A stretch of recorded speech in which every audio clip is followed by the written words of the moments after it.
Hey everybody, and welcome back to Krista Creates. Today I want to share with you some of the things I do to save money on my monthly grocery bill. So my first tip might sound a little weird, but it is, don't go grocery shopping. You probably have a lot of food in your house that you could use up, so look in your freezer, look in your pantry, be creative, see what kind of meals you can come up with. I do this probably once every couple months. I try to only go to the grocery store for things like milk and eggs and some fresh fruit and vegetables, but other than that, I try to keep only to cooking what I have in the house. Doing this usually saves me about $100 because I roughly spend about $150 to $200 a week on groceries. So my next step is to meal plan. I hate meal planning. I hate it so much. I meal plan for a month at a time just because that's how much I dislike it, and I just like to get it out of the way. So I sit down at the beginning of the month for 30 to 45 minutes and meal plan for that entire month. I'm gonna try to make a video for you on that because even though I don't like it, it's not that hard to do. Meal planning saves you money because you're not going through the grocery store and just grabbing whatever you feel like grabbing and thinking that you're gonna cook and not cooking it. My next tip is kind of in conjunction with meal planning. Even though I meal plan for the month, I shop once a week, and my tip is to only shop once a week. If you're going to the store every other day to grab all the ingredients you need for your meal, you're gonna grab more things than you need. You always do. I know I'm guilty of it. I go to grab milk and then I see some chips and I grab some chips, and I see some cookies on sale and I grab cookies and all. You end up grabbing things you don't need. So if you make a meal plan, write out your list and stick to your list, you should only have to go shopping once a week. My next tip is to shop online. The store I shop at only charges $3 for pickup during the week, so that's what I do. And like I said, I look at my meal plan, I see what meals I have for the week, I write down all my ingredients, I go online, I order the groceries, and I don't end up buying anything else that I don't need. When I would go into the store and grab groceries, I'd spend approximately $200 every trip. But since ordering online, I spend only about $150, so I save $50 a week by shopping online. I still go in the store like every couple months just to see if there's any new products out there, anything I want to try, or if there's anything on sale, but I highly suggest that you try and do your grocery shopping online. My next tip is to eat your leftovers. Don't throw them in the garbage. That's like throwing money in the garbage. And if you don't think you're gonna eat it, freeze it. So many things are freezable. If you think about it, all those TV dinner freezer meals are things that you're cooking every day, just thrown in a plastic tray. So get some extra Tupperware and throw your leftovers in those and just throw it in the freezer. So my next tip is to buy generic. I've heard from people that work at grocery stores or manage grocery stores and people that worked in these factories that a lot of the times things like jam and beans and spaghetti sauces, they're all made in the same factory and they're just putting different labels on the bottles. So when you buy that name brand, you're really paying for the pretty packaging and the advertising, so buy generic.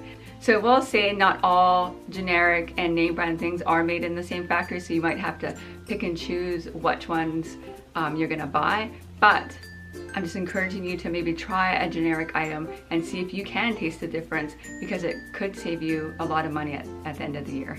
My next tip is to eat less meat.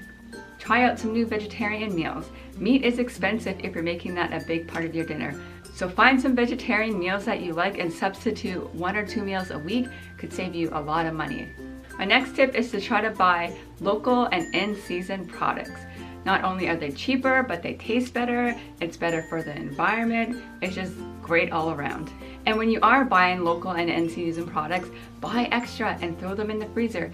I just froze about 50 pounds of blueberries this summer, and I'm hoping that I won't have to buy any for the rest of the year. My kids eat them a lot, and that's one less thing that I'll have to add to my grocery list every week. Okay, next is don't buy pre-packaged, pre-cut fruits and vegetables. All you're doing is paying for somebody to cut the food for you, and it's such a big difference.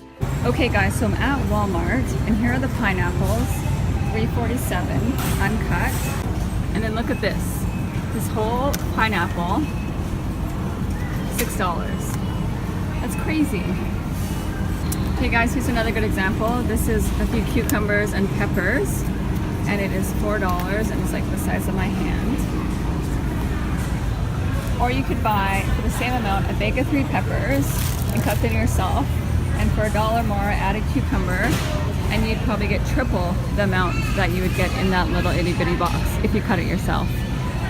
I try to make it a habit that I cut all my fresh fruit and vegetables for the first 3 or 4 days of the week as soon as I get home from grocery shopping.